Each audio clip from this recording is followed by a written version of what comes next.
गजपति जिला मोहना ब्लॉक बिरिकोट प्राथमिक स्वास्थ्य केन्द्र डाक्तर प्रशांत कुमार साहू अन्यत्र बदली होता बेले आज बिरिकोट आंचलिक उन्नयन परिषद पक्षर विदाय संबर्धना दि जाइछि। स्थानीय सरपंच कार्यालय आयोजित विदायकालीन सभारे 7 गोटी पंचायतर बहु जनप्रतिनिधि बुद्धिजीवी अंगनवाड़ी कर्मी महिला संघ और जनसाधारण जोग देइथिले।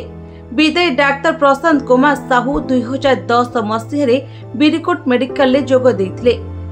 जेतेबेले सही अंचल माओवादी प्रवण अंचल थिला सेतेबेले ठारू डाक्तर बिरिकोट मेडिकल कार्य करने सह 2025 मसीहा पर्यंत दीर्घ 15 वर्ष धरी निष्ठार सह लोकंक सेवा करिसेंती।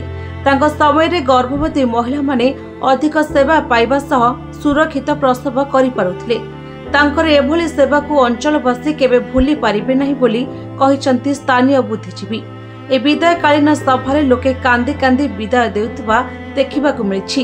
शेषरे विदायी डाक्तर साहू को महिला माने पंचायत कार्यालय क्वार्टर पर्यंत शोभा यात्रा नहीं छाड़ी। प्रशांत कुमार साहू 2010 मसीह बिरकोट मेडिकल को आसी आज को 15 वर्ष बिरकोट मेडिकल रे रहिले। से वर्ष को 365 दिन रे मिनिमम 300 डेलीवरी करिथिबे।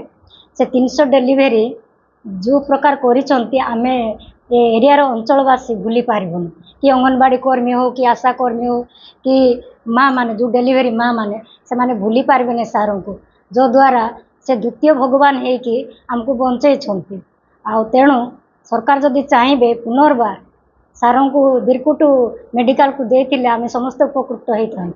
कारण इमतिका डेलीवरी सार आम पाखरे नाहांती। सर एटा गोटे माने अभुला मोमेंट परिस्थिति एमती हिची जे सारंकर जो ट्रांसफर पाई जो माने ऑर्डर हैला परे एक्चुअली हमर 7-8टी पंचायत रो समस्त लोक माने दुखर सहित मर्मायित अछंती। बहुत दुख प्रकाश करछंती जेहेतु ए जो सारंकर एठी जो कार्यकलाप चलीथिला हमर बिरकोट हमर प्राइमरी हेल्थ सेंटर रे सारंक द्वारा विशेष करी डेलीवरी माँ मानकर ताके चिरऋणी अटंती। जेहेतु एते क्रिटिकल कंडीशंस डेलीवरी गुडा को एते माने माने सहजरे करूथिले तो स्पेशली डेलीवरी पे माने बहुत स्वतंत्र सारंकर ए भले अनुभूति एवं राति अधरे मध्य से गोटे रेसिडेंशियली रही लोकों को सेवा देउथिले।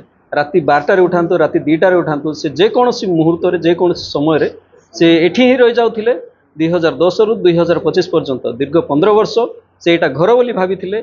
आमे तो भाबिथिले ये गोटे आम गाँव गोटे मेंबर बोली माने आमर अंचल गोटे लोक बोली से पूरा रहीकि समस्त को आमको सेवा भल भाव जोगाउथिले। तो से जेतेबेले विदाय नहीं कि जाउछथि अंचलवासी बहुत दुख प्रकाश करछथि किंतु सरकार तो रही सब ट्रांसफर सिस्टम रही पोस्टिंग सिस्टम रही से अव्याहत चली किंतु सरकार को अनुरोध करुछु जदि संभव ए भलिया डॉक्टर को पुणी थरे आम को देले अंचलवासी खुशी। मोहनारू धीरेन्द्र नायकंक रिपोर्ट निरपेक्ष न्यूज।